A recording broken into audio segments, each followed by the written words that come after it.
Yeah, I didn't know we knew each other that well. The biggest thing is that when you're talking about the WCW years, but that was I had already had 6 or 7 years of experience around the world, Right. being a headliner. I mean, I was in Mexico. I was a teen heartthrob, Sam, but I was a main event guy, as a good guy.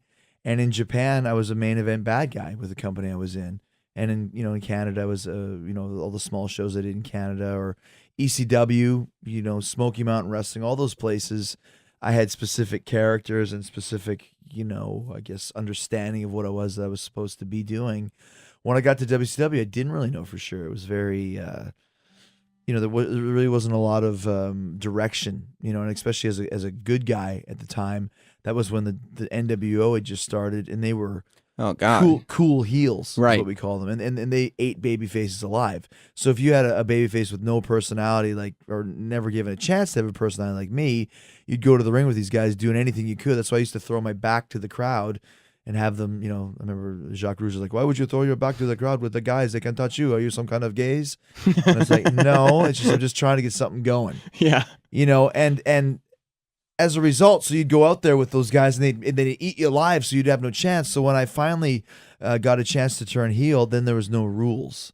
It was like I could color outside the lines and just do anything that entertained me, because just to keep myself going, and also try and stand out in any way, shape, or form. And that's when it started working, when people started taking notice of me. And you're in a place where now it's big guys. Everybody's paying attention to big guys. So you kind of have to just say things that make people go, what? What is he? Well, I mean, and maybe not necessarily big guys in stature, but it was all about the NWO and anybody that was working the NWO there. And even though I'll to this day, and I would tell anybody this, it was the undercard guys that kept that exciting and kept it afloat, because the NWO might have been getting all the emphasis and bringing in the money, but it was the undercard that kept people entertained, because those main event matches that they were having were the shits. They were bad. Yeah. So it was. Well, I mean, that kind of era is kind of personified for amazing builds, like Hogan and Sting and Bret Hart coming in, and then the matches being horrible. Piper and Flair, right? And all of these matches.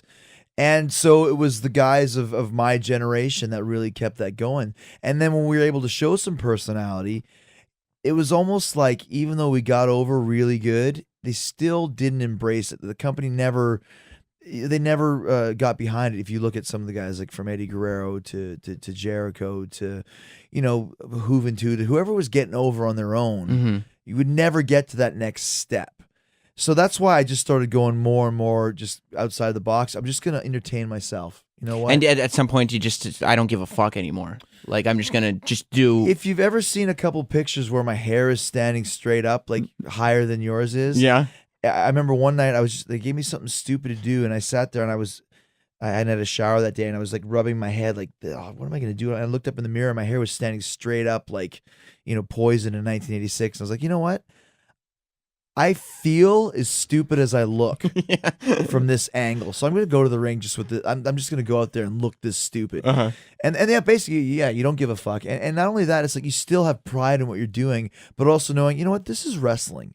I can do whatever I want. Right. And as long as I commit to it, I can go out there with my hair standing up on end. And as long as I act like nothing's wrong, people will go, what's going on with that guy? And that's how it started rolling. Because when you don't give a fuck anymore, it's like you still give a fuck about the performance, of course, and your part, but you just are not you don't afraid anymore of what any boss is going to tell you. There's no ramifications.